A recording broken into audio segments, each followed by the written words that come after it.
Salut à tous, ici Taramon et on se retrouve pour un tutoriel sur l'élevage des criquets. Je vais vous apprendre comment accélérer les mues, accélérer les pontes et évidemment les reproductions.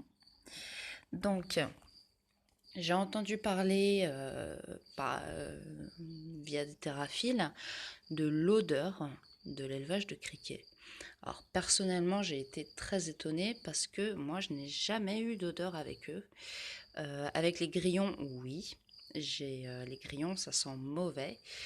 En revanche, les criquets, je n'ai jamais eu d'odeur. Alors, peut-être que ça dépend du substrat, je ne sais pas. En tout cas, personnellement, un des gros avantages à l'élevage de criquets, c'est mon élevage préféré, c'est pour les geckos. Donc moi j'ai 4 geckos léopards et j'ai 2 femelles qui sont chasseuses, c'est-à-dire qu'elles ne prennent pas à la pince. Et les grillons courent très vite. Alors qu'un gecko léopard, vous n'allez pas me dire le contraire, ça ne court pas très vite. Donc je vais vous montrer en quoi le criquet, donc ça c'est des mues, hein, je vous rassure tout de suite, c'est les 6 mues que j'ai eues. Je vais vous montrer en quoi le criquet est vachement mieux, surtout pour les chasseurs. Alors, je vais essayer d'en trouver un qui a encore ses genoux. Bon, lui, il lui en reste un, c'est déjà ça. Alors, donc vous voyez la partie ici. Ici, vous allez toujours avoir cette espèce de... Bah, c'est son genou, hein. Donc avec votre pince, vous allez prendre et vous allez serrer fort jusqu'à entendre un clac. Bon là, ça lui a coupé parce que c'est une mue, donc c'est forcément c'est très friable. Mais voilà, vous prenez au niveau du genou, vous serrez jusqu'à entendre un clac. Ça va pas leur couper les pattes, mais ça va endommager leur rotule. Du coup, ils pourront plus sauter. Eux, ils courent pas, ils marchent, hein. Donc, ça permettra à vos geckos-léopards chasseurs de les rattraper. Voilà pour ça. Ensuite, moi, au niveau du substrat, donc peut-être que c'est ça qui a fait la différence, je ne sais pas. Mais moi, au niveau du substrat, ce que je fais, c'est que j'ai mis une grosse couche de son d'avoine sur tout le fond. Donc, ils mangent le son d'avoine, hein, ils mangent tout ce qui est graminé en fait. Donc j'ai mis une grosse couche de son d'avoine sur toute la surface, répartie sur toute la surface. Puis j'ai effrité du foin, vraiment en miettes, et pareil, je l'ai réparti. Ça permet que vos femelles ne pondent pas dedans. S'il est vraiment en miettes, normalement vos femelles elles ne pondront pas dedans, et moi personnellement, elles ne pondent pas dedans. Elles pondent dans leur pondoir. J'en ai mis 2, dont un qui est assez grand et que je vais devoir changer. Vous le voyez là. Ça, c'est mon grand pondoir, tout ici. Je vais devoir le changer parce que j'ai mis du son d'avoine dessus sans faire exprès et ça a un petit peu moisi. Et puis de toute façon, je pense que j'ai pas mal de pontes dedans. J'ai vu 3 femelles pondre dedans et je pense que ça va être un peu la limite. En tout cas, ensuite, oui, parce que j'ai quand même 43 individus. Donc, d'où mon choix d'avoir mis une moustiquaire métallisée sur toute la surface de mon bac. Donc là, ici, c'est juste... J'ai renforcé avec du scotch parce qu'en fait, de l'autre côté, ma poignée est cassée. Donc en gros, voilà, vous faites ça et ça s'ouvre.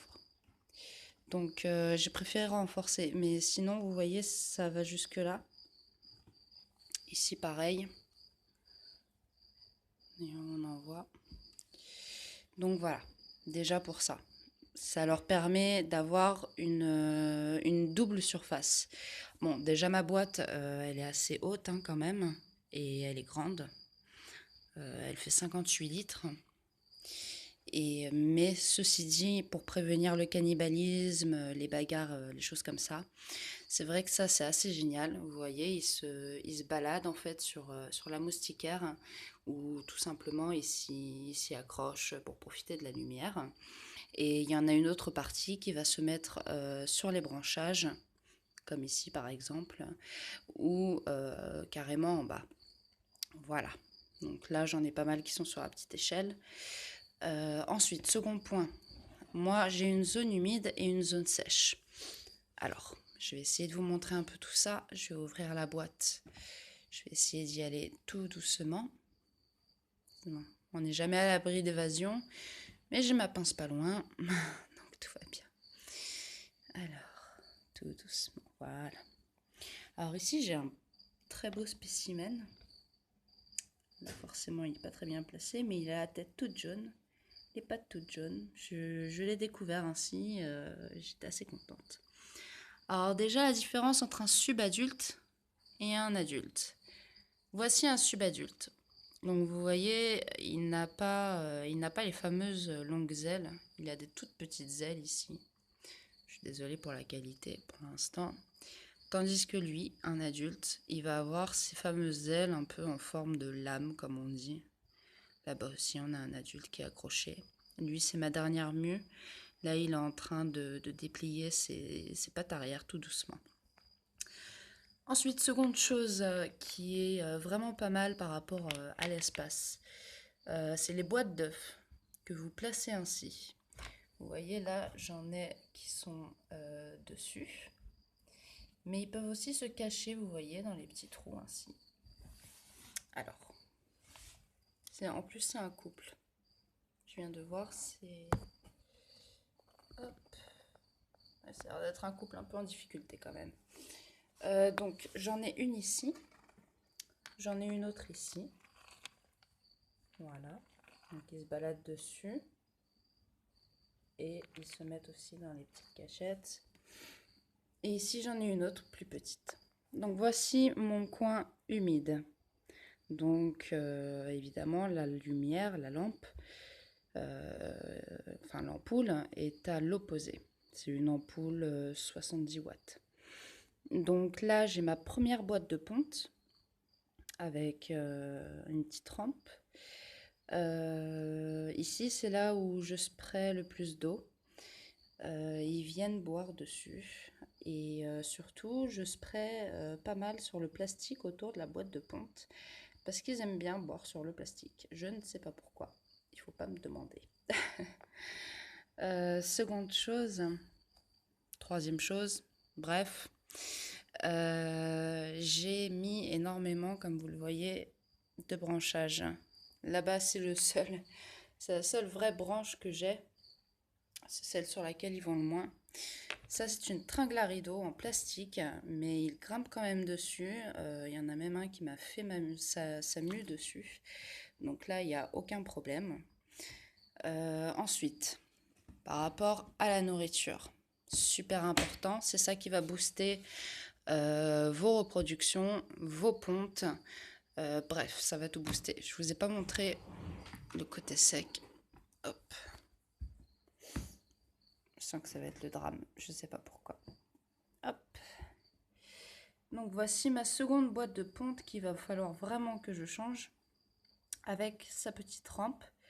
Ici, j'ai mes cotons humides dans lesquels ils ont pondu encore. Là-bas, je sais pas si vous pouvez bien voir. Là-bas, ils sont en train de manger des feuilles d'endive. Et ici, j'ai un adulte en train de manger de l'herbe. Voilà. Donc, moi, j'habite en centre-ville comme beaucoup de personnes. Donc ce que je fais, c'est que quand je fais de grosses balades avec mon chien, à peu près tous les 3 jours, je dirais, je prends un petit sac, je récupère toute l'herbe que je peux. Mais sinon, si jamais je suis à court d'herbe, ce que je fais, c'est que je mets du foin, je saupoudre de son d'avoine, parce que ils adorent le son d'avoine, hein. Des fois, vous pouvez les voir les fesses en l'air en train de manger du son d'avoine à même le sol. Donc je saupoudre voilà, du foin que je saupoudre de son d'avoine, tout simplement.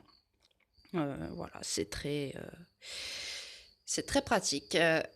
Sinon, effectivement, vous avez aussi les feuilles d'endive qui peuvent vous servir. Voilà, je pense que j'ai à peu près tout couvert et à une prochaine. Ciao, ciao.